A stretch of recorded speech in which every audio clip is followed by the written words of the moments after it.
I cried today at lunch over a hummingbird.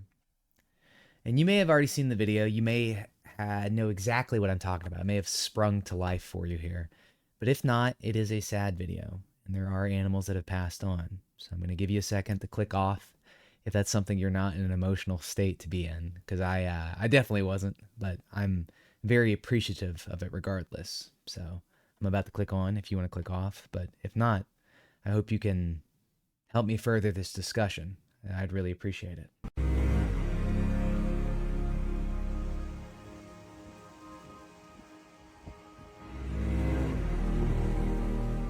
You know, when I saw that, I was just immediately struck. And it was something that somebody else had done, right? And we don't see that person. We don't see the action behind the camera, but we do see the end result. And it's something that obviously, it's no longer living. It's a dead hummingbird on a leaf and it's floating down the river. And it just absolutely makes you think about every single time you have interacted with anything living at all, right? And then I made the mistake, or maybe perhaps the correct decision, of going to the comment section. And there I saw a comment that drove me to tears, if I wasn't already teared up, right?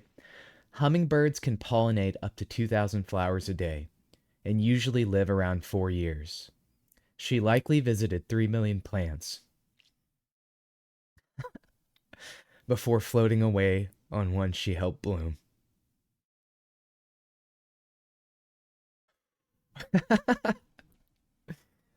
What a beautiful, crushing, living sentence. 3 million plants before floating away on one she helped bloom. And it didn't stop there. I, I don't think I can go through all of them right now. It also is reflective of something else I saw about the relationship we have with everything living. Because, it makes me feel human, but at the same time, it's not about a human. But at the same time, a human is who put that hummingbird on that leaf to go down the river, right? And it made me think of something else I saw from C.S. Lewis. And my mind shot to this quote because I feel like it really contextualizes everything. Because remember, I said there was more to those comments, right? So let's look at this and let's kind of reflect on how we've already experienced this. If of three friends, A, B, and C, A should die, then B loses not only A, but A's part in C, while C loses not only A, but A's part in B. In each of my friends, there is something that only some other friend can fully bring out. By myself, I am not large enough to call the whole man into activity. I want other lights than my own to show all his facets. Now that Charles is dead, I shall never again see Ronald's reaction to a specifically Caroline joke.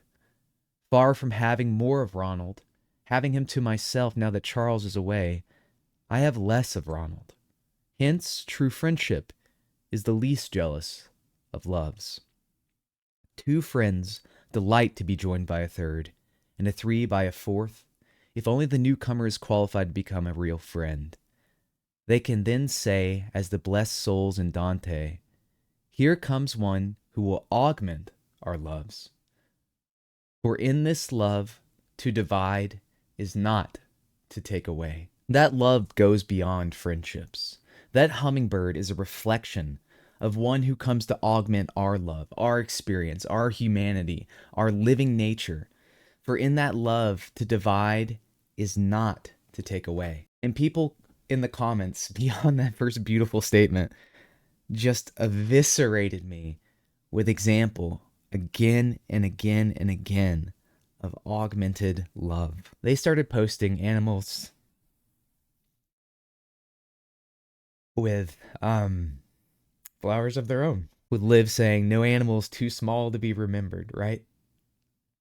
And the people in the comments absolutely reflectively agreed and began sharing their own versions of that. I'm just going to pull a few up, but I've linked the video below, and there are so many of them, more than I could include here. But I just want us to look at this and reflect on it. My sweet Sam, our golden girl, loved and missed forever. Our sweet girl Hazel, my banana bread. I let her take the bed with her. And Katie posted, "This is my grandpa who passed 5 years ago. He took so much pride in his hummingbird feeders and houses every year. Just know your girl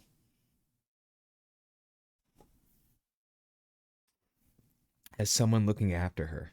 One thing that I think is just reflective to the whole message of this is that, the grandpa loved hummingbirds and helped them thrive and showed that love.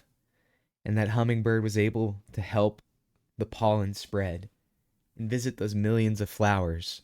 And those flowers, in turn, became part of the caskets for these animals.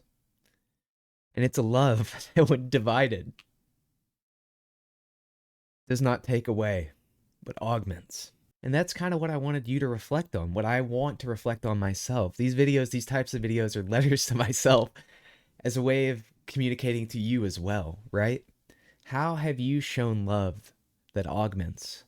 How have you gone out and helped the hummingbird, who helped the flowers, who helped someone process their grief by putting them around something that they loved and return that love? And I don't know if I have any kind of greater call beyond that other than just reflecting on that love, because that's what I went through and I feel like it's helped me. And I want to be a better person. I always do. And I think a huge part of being a better person comes through that love. And sorry if I made you cry. Obviously I was, and I can't be alone, okay?